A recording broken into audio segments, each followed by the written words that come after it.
If you have more cantaloupe in your garden than you can use, or you could get some at the farmer's market, and you could try making some refrigerator preserves out of cantaloupe. I've never heard of this before. Trace Barnett, the bitter socialite, is here with us. He says it's easy. It is so easy, and this is the perfect way to utilize. I don't know about, when you have a garden full of cantaloupes, this time of year, you're just overrun with them. Right. And if you're like me, just one person, you have a lot of cantaloupe left over sometimes after you cut it in half, this is a great way to utilize that. It's super easy. Will stay in your refrigerator for like a month, and you can use it on charcuterie platters, cheese boards, and when you're grilling, it's great to baste pork with it. Just nice and sticky. It's really delicious. It sounds yummy. Yeah, so what you need is just a cantaloupe. Okay. And when you are shopping for a cantaloupe, make sure it's really nice and firm. Go ahead and smell that. If it smells cantaloupe-y. Cantaloupe-y. Yeah, I was trying to remember how to describe that. Also, too, look where they pull it away from the vine. You kind of want a clean breakaway there. You don't want anything that's kind of dug in there, because that's going to allow bacteria to go down in there, and we definitely don't want that. So slice your cantaloupe in half, and of course, just go ahead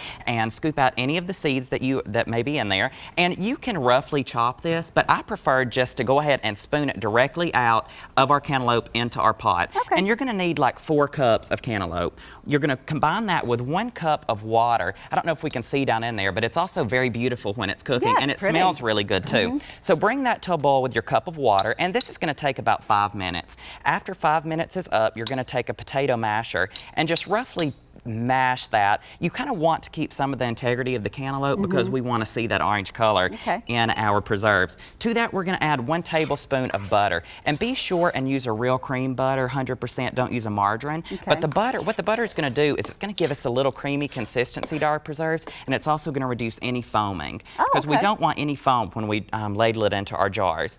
So bring that to another boil, and to that we're going to add 1 cup of sugar and like 1/3 a cup of lemon juice. And this is probably a good time to add that you can adjust this recipe to ever how much cantaloupe you have on hand. You might want to adjust it too to the sweetness, maybe a little more sugar or a little less depending on how sweet your cantaloupe is. That's true, yeah. And what's great about this too is you can also use like a Truvia. You can use a Splenda, any kind of sugar alternative, because we're not canning this, it's going in the refrigerator. Nice. So to that, you're going to bring this back to a boil and let that boil for like 20 minutes. So it'll reduce a bit? Yeah, it's going to reduce a bit, and it's going to get thick and have a syrupy consistency. And to that, we're going to add, this is my favorite part, we're going to add in 1 teaspoon of sea salt. Some people salt their watermelons, they salt their cantaloupes, and that's going to give us a really good depth of flavor. To that, we're going to add 1 teaspoon of pectin. And again, for the folks who don't know what pectin is. So pectin is the thickening agent in jams. And the lemon juice also adds as a thickening agent, but the pectin just really ensures that it's going to be nice and thick for us. And if you have if your preserves don't seem thick enough, you can adjust by adding just a little bit more of that pectin. And I know you know this, Meryl, the spoon test. So you're going to bring this, after you've added your pectin and your salt, you're going to bring this to a rolling boil for 2 minutes, stirring constantly, and then you're going to want to start doing that spoon test. And of course, we're doing this on TV, so we're not going to have that consistency, but you're going to know when these preserves are done, when it's just a slow, nice drip and it's beginning to get thick.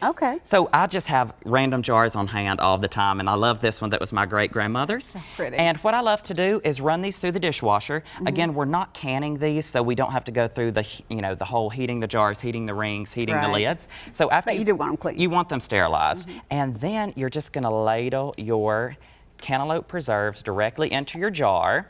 Go ahead, fill that up, and it's roughly going to make, a couple pints. And again, it's going to depend on how much cantaloupe you have on hand. And go ahead. I gotta taste this. Yeah, go ahead, give it a taste. I gotta say, I'm a little bit skeptical. Oh, it's cantaloupe preserves, I've never heard of this. So delicious. It's going to change your life. It's wonderful. It might change my life. Isn't that so good? That's really good. And you can make this. It's going to stay in your refrigerator for up to a month. I love it. And like I said, it's super versatile. Grilling, charcuterie platters, cheese boards, on a piece of toast. Wonderful. I'm on board. Thanks so much. Thank you. This was fun. For more of Trace's recipes and his entertaining ideas, you can check out his website. It's thebittersocialite.com.